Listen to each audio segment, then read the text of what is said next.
السلام عليكم خواتي، ان شاء الله تكونوا كامل لاباس. يامس 15 اوت 2024 بدات الحمله الانتخابيه للرئاسيات اللي راح تدار في 7 سبتمبر 2024 بصفه رسميه بين المترشحين الثلاث. هذه الرئاسيات راح تدار في 7 سبتمبر 2024 على بالنا انه في تاريخها مستقدمه، يعني كان من المفترض وهذا هو تاريخها الدستوري والقانوني تكون في 12/12/24، لكن للظروف الامنيه استقدمت الجزائر هذه الانتخابات الى 7 سبتمبر 2024. والمترشحين الثلاثة هو الرئيس الحالي السيد عبد المجيد تبون، هو مترشح بصفة رسمية حر، ما عنده حتى حزب راح يدعمه، لكن مدير الحملة الانتخابية نتاعو وبدات الحملة الانتخابية شفنا أنه العديد من التكتلات الحزبية والعديد من الحركات والعديد من الجمعيات والمؤسسات راح تدعم رئيس الحالي عبد المجيد تبون في الحملة الانتخابية نتاعو، وراح تكون معاه وتوقف معاه في البرنامج اللي جابه للجزائريين.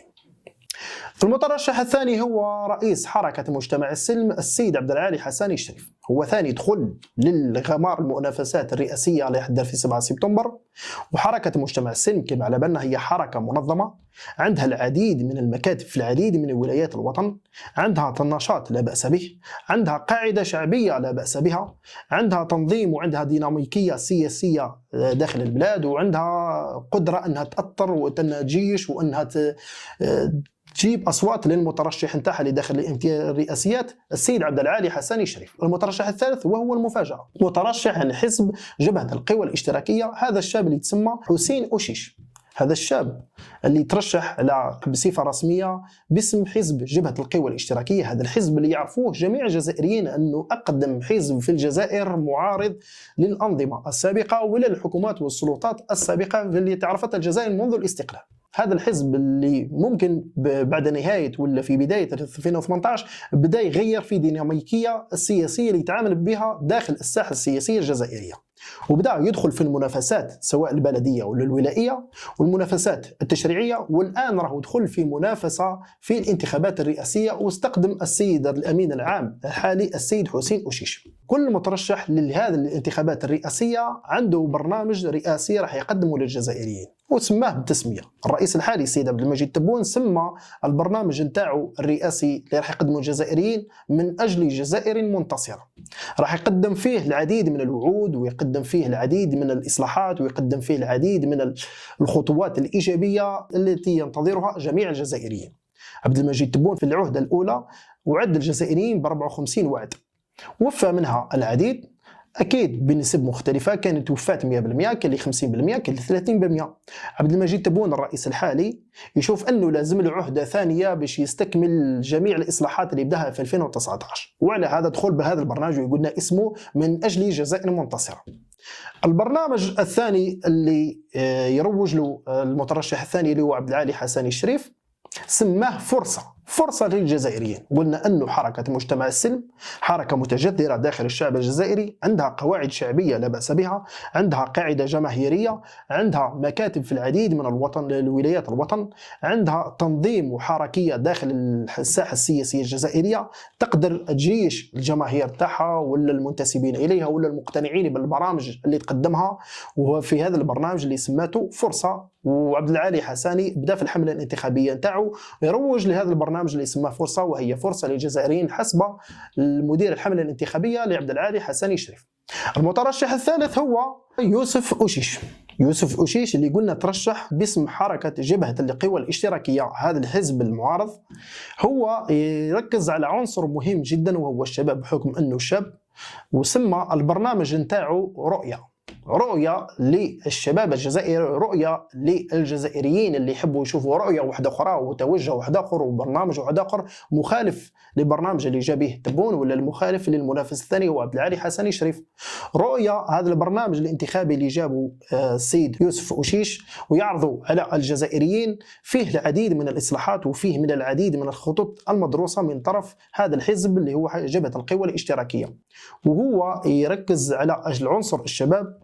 وشفنا أنه عنده خطابات لا بأس بها وعنده قوة وعنده جرأة وعنده حماس، ويحاول أنه يتقرب للجزائريين ويديروا فيه الجزائريين الثقة ويفوتيوا عليه، وفي 7 سبتمبر 2024 يكون هو رئيس الجمهورية وينصفوا الصندوق ويعطي له الشعب الجزائري الثقة ويدخل المرادية. ولم لا، وبالتوفيق للجميع على كل حال.